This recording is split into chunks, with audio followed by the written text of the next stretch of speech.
Hi friends, ಎಲ್ಲರೂ ಹೇಗಿದ್ದೀರಾ? ಚೆನ್ನಾಗಿದ್ದೀರಾ ಅಂತ ಅಂದ್ಕೊಳ್ತೀನಿ. ನಾನಿವತ್ತು ನಿಮಗೆ ಸ್ಪೆಷಲ್ ಮೀನು ಸಾರು ಮಾಡೋದು ಹೇಗೆ ಅಂತ ಹೇಳ್ಕೊಡ್ತೀನಿ. ನೋಡೋಣ ಬನ್ನಿ. ಈ ಮೀನು ಸಾರಂತೂ ತುಂಬ ಚೆನ್ನಾಗಿರುತ್ತೆ. ಅನ್ನ ಮುದ್ದೆ ಎಲ್ಲದಕ್ಕೂ ತುಂಬಾ ಟೇಸ್ಟಿಯಾಗಿರುತ್ತೆ.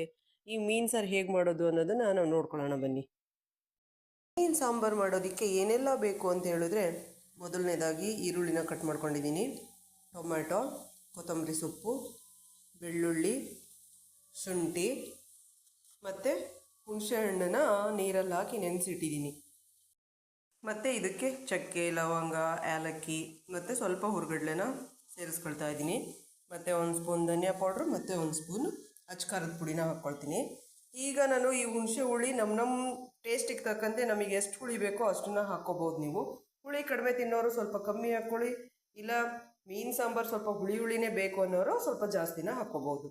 ನಾನು ಮೊದಲನೇದಾಗಿ ಇವನ್ನೆಲ್ಲನೂ ರುಬ್ಕೊಳ್ತೀನಿ.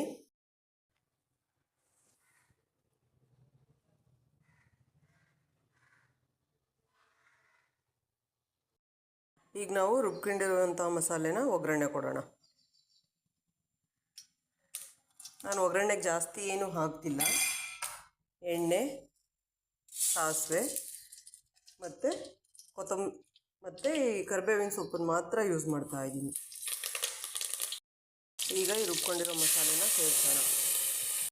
ಮಸಾಲೆಗೆ ನಾನು ಉಪ್ಪು ಮತ್ತು ಚಿಟಿಕೆ ಅರಿಶಿನ ಪುಡಿನ ಸೇರಿಸ್ತಾ ಇದ್ದೀನಿ.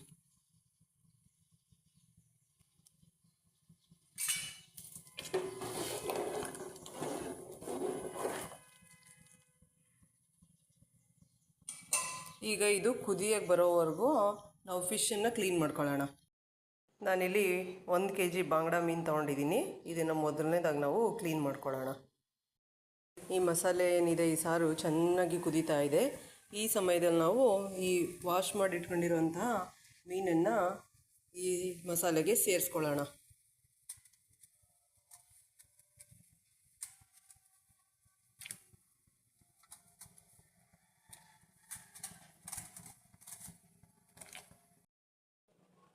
ಈ ಸಾಂಬಾರೀಗ ಆಗೋಗಿದೆ. ಮೀನು ಸಾರು ರೆಡಿಯಾಗಿದೆ.